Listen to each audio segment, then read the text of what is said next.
Praise the Lord. 1 யோவான் 4ஆம் அதிகாரம் 20வது வசனத்தை பார்க்கும் பொழுது, தேவனிடத்தில் அன்பு கூறுகிறேன் என்று ஒருவன் சொல்லியும் தன் சகோதரனை பகைத்தால் அவன் பொய்யன்.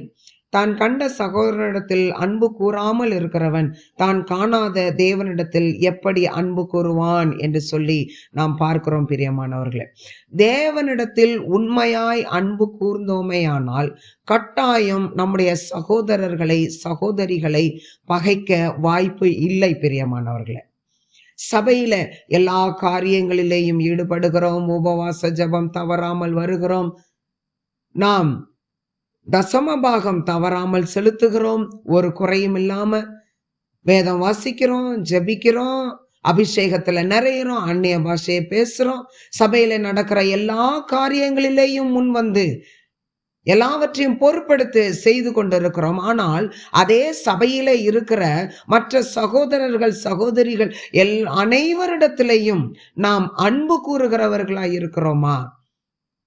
யாரோ ஒருவரிடத்துல கட்டாயம் நாம் மனஸ்தாபத்தோடு காணப்படுகிறவர்களாய் இருக்கிறோம்.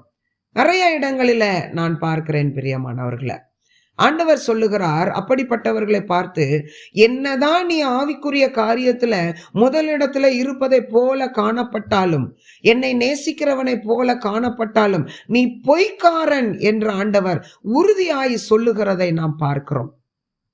மத்தேயு 5ஆம் அதிகாரத்துல பார்க்கும் பொழுது ஆண்டவர் சொல்லுகிறார், காணிக்கை பெட்டியில காணிக்கை போடும் பொழுது கொஞ்சம் ஒரு நிமிஷம் நீ யோசித்து பாரு. உன் சகோதரன் யார்கிட்டையாவது சகோதரி யார்கிட்டையாவது மனஸ்தாபமா மனக்கசப்பா இருக்கியா? அப்படி இருப்பது தெரிய வந்தா காணிக்கை அங்கேயே வச்சுட்டு போய் அவர்களிடத்துல ஒப்புரவாகி சமாதானமாகி அதுக்கு அடுத்தது காணிக்கையை போடு. அப்படிதான் ஆண்டவர் சொல்றார். இல்லை என்றால் மூட்டை மூட்டையா கொண்டு வந்து போட்டாலும், தசம பாகத்துல குறையில்லாமல் ஆயிரக்கணக்கில் செலுத்தினாலும் அதனுடைய ஆசீர்வாதத்தை ஒரு நாளும் ருசிக்க முடியாது, ஆசீர்வாதத்தை ஒரு காலமும் காண முடியாது என்று வேத வசனத்தின் மூலமாய் நாம் தெளிவாய் தெரிந்து கொள்ளுகிறோம். பிரியமானவர்களே, காணிக்கையை விட நம்முடைய இருதயம் ஆண்டவருக்கு மிகவும் அவசியமானது. ஆண்டவருடைய குணங்கள் எப்படிப்பட்டவைகள்?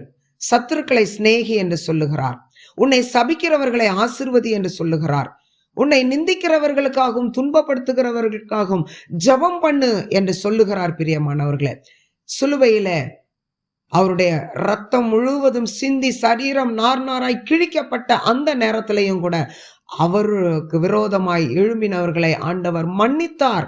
அப்படிப்பட்ட ஆண்டவரை ஆராதிக்கிறவர்களாகிய நாம் நம்முடைய சகோதர சகோதரிகளிடத்துல எவ்வளவாய் அன்பு கூற நாம் கடமைப்பட்டு இருக்கிறோம். பிரியமானவர்களே, கிறிஸ்துவின் இடத்துல அன்பு கூறுகிறோமே ஆனால் அதை அப்படியே நாம் வெளிப்படுத்த வேண்டும்.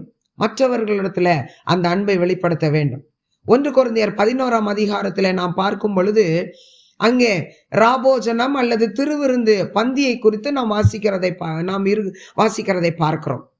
அங்கு எழுதப்பட்டிருக்கிறது, அபாத்திரராய் இந்த பாத்திரத்துல பானம் பண்ணுகிறவர்கள் கிறிஸ்துவின் சரீரம் இன்னதென்று அறியாதிருக்கிறபடினாலே தங்களுக்கு ஆக்கினை தீர்ப்பு உண்டாக அவர்கள் பந்தி இருக்கிறார்கள் என்று சொல்லி நாம் பார்க்கிறோம். ஆக்கினை தீர்ப்பு உண்டாக அபாத்திரராய் உட்கொள்ளும் பொழுது அவர்களுக்கு நோய் அல்லது மரணமே சம்பவிக்கும் என்று சொல்லி ஆண்டவர் எச்சரித்திருக்கிறதையும் பார்க்கிறோம். ஆனாலும் போதகர் அருமையாய் இந்த காரியங்களை சொல்லி பந்தியின் நேரத்துல நம்மை கைட் பண்ணிக்கிட்டு இருப்பாரு. ஆனாலும் நமக்குள்ளாக ஒரு தைரியம் பாருங்க, மன தைரியம். நாம் மற்றவர்களிடத்துல சமாதானமற்றவர்களா இருந்தாலும் கூட அந்த பந்தியில கலந்து கொள்ளுகிறோம். இது கர்த்தருக்கு அருவருப்பானது. பந்தி பரிசுத்தமானது. ஆனால் நாமோ அபாத்திரமாய் அந்த பந்தியில உட்கார்ந்து இருக்கிறோம். வேத வசனத்திற்கு கீழ்ப்படிந்து கிறிஸ்துவை நேசிக்கிறவர்களாய் இருக்கிறோம் என்பதை மற்றவர்களிடத்துல அன்பை காட்டி நாம் நிரூபித்து ஆண்டவருடைய ஆசீர்வாதத்தை பெற்றுக்கொள்ளுவோமா? பிரியமானவர்களே, கர்த்தர் நம்மை அளவில்லாமல் ஆசீர்வதிப்பார். ஆமேன்.